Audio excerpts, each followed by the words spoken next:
Item 2 de farmacologia, pergunta número 1.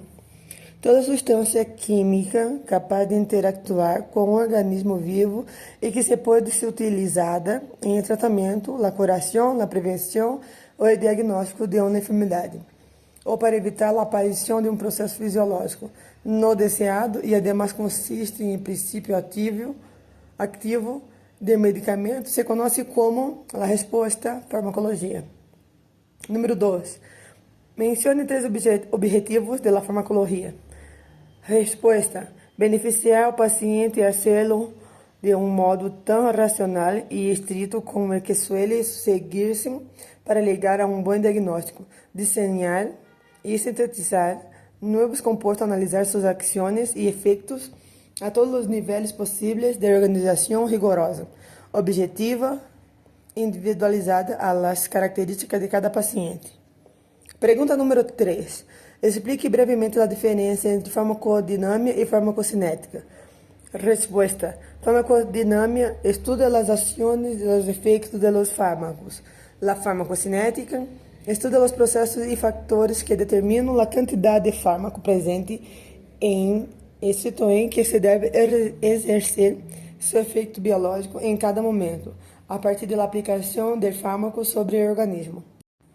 Pergunta número 4. Ciência que estuda os efeitos nocivos e tóxicos de los fármacos, assim como os mecanismos e as circunstâncias que favorecem sua aparição. Asimismo, estuda as reações adversas e as enfermidades produzidas por los medicamentos, tanto se empleiam com fins estritamente terapêuticos como com fins suicidas, se conhece como. Resposta: toxicologia. 5. São moléculas Pergunta 5. São moléculas com que os fármacos são capazes de interactuar selectivamente, generando-se como consequência dele uma modificação constante e específica na função celular. Resposta: se denominam receptores farmacológicos. Pergunta número 6. Fármaco que tenha o poder de modificar a molécula receptora na forma necessária a fim de que se desencadene um efeito e conhece como. Resposta: agonista. 7. Mencione 2 exemplos de receptores associados a canais iônicos. Resposta: canais de potássio. 8. Os receptores opioides são exemplos de que tipo de receptores? Resposta: associados à proteína R. 9. Guanilato ciclasa, tirosina, tirosina fosfatasa e serin trioninsinasas são utilizados por péptidos e fatores de crescimento e são receptores de tipo. Resposta: receptores que possuem atividade enzimática intrínseca.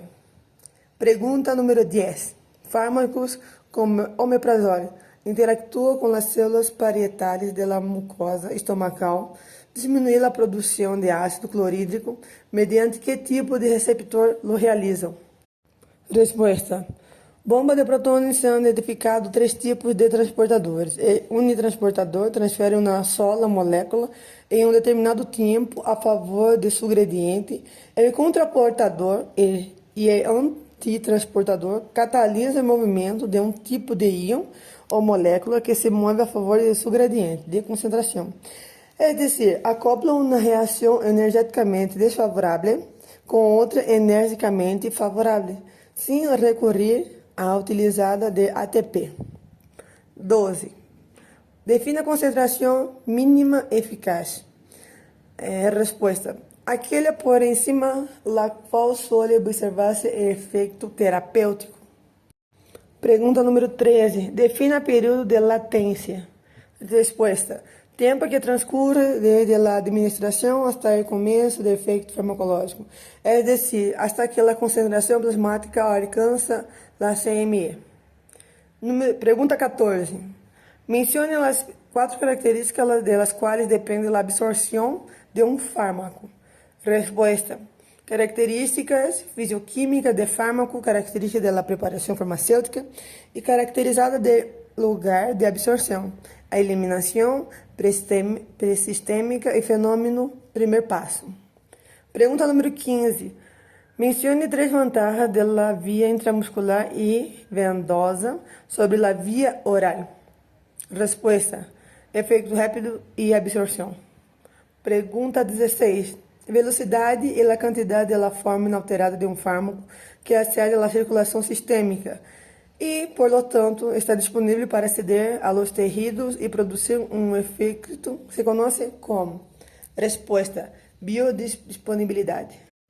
Pergunta 17. Mencione 3 fatores fisiológicos e 3 exemplos de fatores patológicos que alteram o processo de absorção de fármacos. A resposta seria embaraço, adultos maiores e em niños. Pergunta 18. Mencione os 3 fatores principais de los quais depende a distribuição de um fármaco. Resposta: união a proteínas, lipossolubilidade e hidrossolubilidade. Pergunta 19. Mencione 3 áreas especiais do organismo em las que distribuem alguns fármacos. Exemplo: leite materna. Resposta: líquido cefalorraquídeo, tecido e placenta. Pergunta 20. Explique brevemente a distribuição de fármaco segundo os modelos compartimentais. Resposta: orocompartimental, broncompartimental e tricompartimental. Pergunta 21. Mencione as principais 3 proteínas plasmáticas das quais se unem os fármacos para sua distribuição. Resposta: albumina, glucoproteína e lipoproteína. Pergunta 22. Explique brevemente o metabolismo hepático, o primeiro passo, de los fármacos. Resposta: fase 1, enzimas, fase 2, glucosarídico. Pergunta 23. Mencione 3 fatores importantes que se vão alterando se pacientes renais para a excreção renal de los fármacos. Resposta: filtração glomerular, secreção tubular e reabsorção tubular. Pergunta 24. Explique a que se refere com aclaramento de fármaco. Resposta: aclaramento de um fármaco por um órgano indica a capacidade desse órgano para eliminá-lo. Pergunta 25. Mencione 4 fatores que alteram a eliminação de los fármacos. Resposta: edad, embarazo, nefropatia e hepatopatia.